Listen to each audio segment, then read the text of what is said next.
उत्तर प्रदेश के कन्नौज से इस वक्त की बड़ी खबर। लापता छात्रा की बरामदगी न होने पर प्रदर्शन।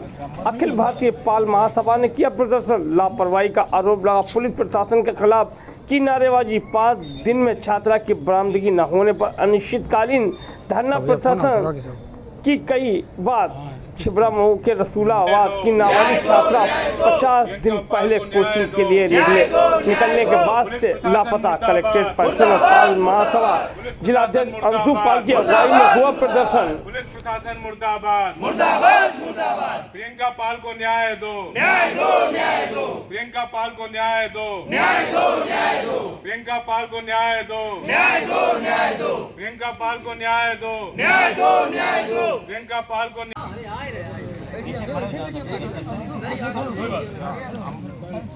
अच्छा अंबर नहीं, अंबर है, अंकुर अंकुर वगैरह।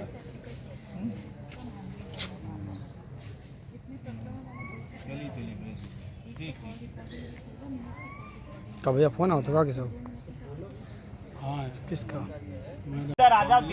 क्या मांगे?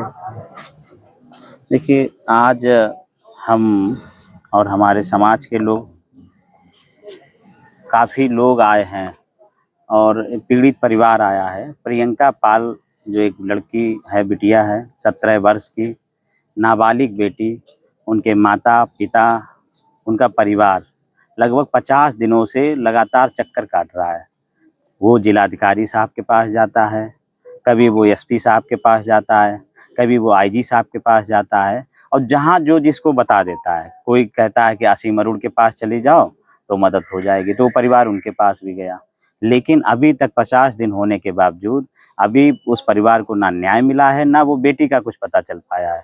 देखिए, होता क्या है कि कभी ना कभी हम लोग ये सोच रहे हैं कि जिस तरह से इन लोगों ने हमें बताया कि एक एप्लीकेशन दी गई, इनके ही गांव के एक शिवा नाम का लड़का है, शिवा, और शिवा पुत्र राजेश, निवासी ग्राम रसूलाबाद का है। तो उस गांव का ही वो लड़का है। इससे पहले इनकी माताजी ने उस लड़की को बातचीत करते हुए भी उस लड़के मतलब शिकायत हुई कि उस लड़के ने परेशान किया है। तो उसकी शिकायत इन्होंने उसके पिताजी को की कि ये लड़का बदतमीजी दे रहा है, मेरी लड़की को परेशान कर रहा है। उसके बाद जब ये घटना हुई तो ये बेटिया जो है कोचिंग जाती थी, कोचिंग उसी दिन के हिसाब से गई। बाद में वापस ना आने पर इन लोगों ने FIR दर्ज कराई, जिसमें कोचिंग छिबरा मऊ में ही जाती थी। तो छिबरा मऊ में अभी तक क्या कार्रवाई की है? पुलिस ने, देखिए, इन लोगों ने एप्लीकेशन दी शिवा सनाब राजेश के नाम से। पुलिस ने उसको नाम हटवा के इनकी एप्लीकेशन दोबारा लिखवाई, जिसमें पुलिस ने अज्ञात FIR कराई और उस पर अभी तक कोई कार्रवाई नहीं। मैं खुद गया था, एसपी साहब से मिला जाके, एडिशनल साहब से मेरी बात हुई। एडिशनल साहब ने मेरे सामने सीओ साहब को फ़ोन लगाया और कहा कि किसी भी तरह से अगर पीड़ित परिवार कह रहा है कि ये आरोपी है तो आप क्यों नहीं उसे जेल भेजते। उसके बाद सामने तो इस तरह से बात हुई, पीछे कुछ नहीं हुआ।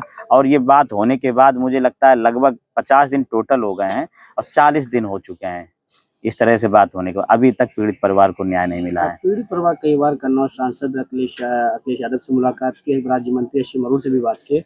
उन दोनों व्यक्तियों से क्या राजनीतिक इन लोगों को मदद मिल पाई? क्या इन लोगों को आश्वासन दिया गया था? देखिए, अखिलेश यादव जी से लोग गए थे परिवार, मुझे जानकारी हुई तो उधर से मुझसे कहा गया था, जिला में हम लोग जिला के जिलाध्यक्ष कलीम खान, पूर्व विधायक कल्याण सिंह दोहरे, हम खुद समाजवादी लोहिया वाहिनी के अध्यक्ष हैं, हम एसपी साहब के पास प्रतिनिधिमंडल उनके आदेश पे गया था।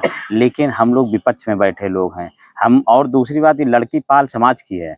अगर यही, हम किसी का नाम नहीं लेना चाहते, ये यदि किसी अन्य समाज की बेटी होती तो अब तक पता चल जाता। पाल समाज को लोग अलग दिशा से, अलग नज़र से भी देखते हैं, इसीलिए हम लोगों को न्याय नहीं मिल पा रहा। और आज हम लोग आए, हम आज अखिल भारतीय पाल महासभा के जिलाध्यक्ष अंशु पाल हैं, हमारे साथ में संगठन के लोग हैं, हमारे साथ कानपुर से भी कई लोग आए हैं, संगठन के लोग हैं। तो इन लोगों ने और हम सब ने मिलकर ये माना है कि आज हम लोग ज्ञापन देंगे। आज शांतिपूर्वक हम लोग आए हैं, DM साहब से अपनी वार्ता करके उनको बता कर जाएंगे। अगर 5 दिन के अंदर लड़की का पता नहीं चला और दोषियों पर कार्रवाई नहीं हुई तो हम लोग यहाँ पर अनिश्चितकालीन यहाँ धरना प्रदर्शन करेंगे, यहीं बैठेंगे। ये जब तक पीड़ित परिवार को न्याय नहीं मिलता है तब तक हम लोग न्याय के लिए यहीं बैठेंगे।